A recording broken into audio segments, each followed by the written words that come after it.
عید الاضحیٰ کی نماز کا طریقہ۔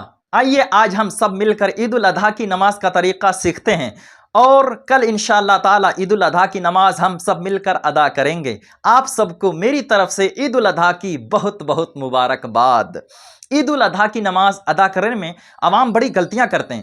کچھ لوگ ہاتھ چھوڑتے نہیں ہیں، کچھ لوگ چھوڑ دیتے ہیں، کچھ لوگوں کو سمجھ میں نہیں آتا کیا کرنا ہے، کچھ لوگ سوچتے ہیں بڑے ہارڈ ہے۔ میں آپ کو بڑے آسان شبدوں میں، بڑے آسان لہجے میں بتا رہا ہوں۔ عید الاضحیٰ کی نماز کا طریقہ اور نیت آپ لوگ محبت سے سماعت کریں، ٹھیک ہے؟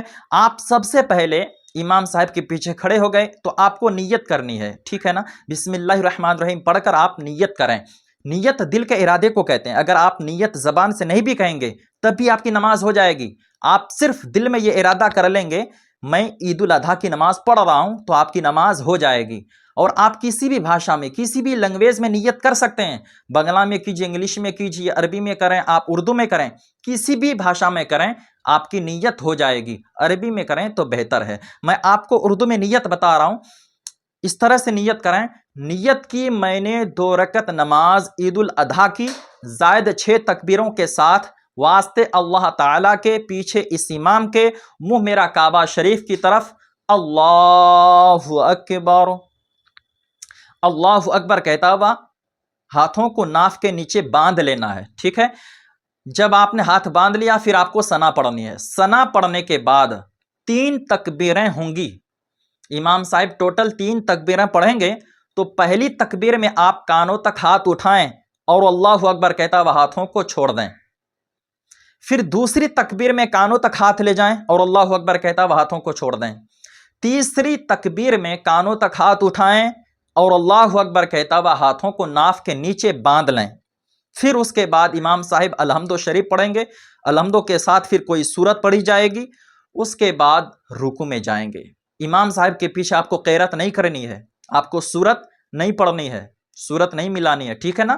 اور جب آپ رکوع میں چلے گئے تو رکوع کی تسبیح وہی ہے جو باقی نماز میں پڑھتے ہیں، دوسری نمازوں میں پڑھتے ہیں، وہی تسبیح ہے، سبحان ربی العظیم، ٹھیک ہے نا؟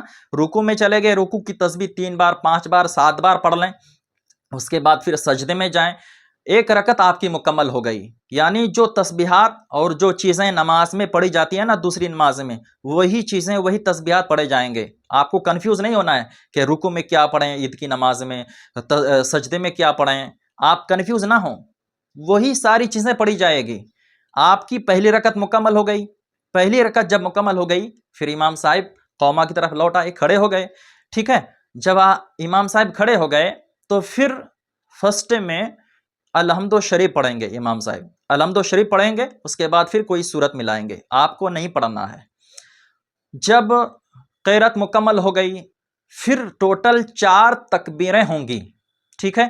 4 تکبیریں ہوں گی، تو پہلی تکبیر میں آپ کانوں تک ہاتھ لے جائیں اور اللہ اکبر کہتا ہوا ہاتھوں کو چھوڑ دیں۔ دوسری تکبیر میں پھر کانوں تک ہاتھ اٹھائیں اور اللہ اکبر کہتا ہوا ہاتھوں کو چھوڑ دیں۔ تیسری تکبیر میں پھر کانوں تک ہاتھ لے جائیں اور اللہ اکبر کہتا ہوا ہاتھوں کو چھوڑ دیں۔ چوتھی تکبیر میں آپ کو کانوں تک ہاتھ نہیں لے جانا ہے، سمجھ رہے ہیں؟ یہ آپ کی دوسری رکعت ہے اور یہ چوتھی تکبیر ہے، تو چوتھی تکبیر میں کانوں تک ہاتھ نہیں لے جانا ہے، بنا ہاتھ اٹھائے، بغیر ہاتھ اٹھائے رکوع میں چلے جائیں اور باقی نماز دوسری نمازوں کی طرح پوری کریں۔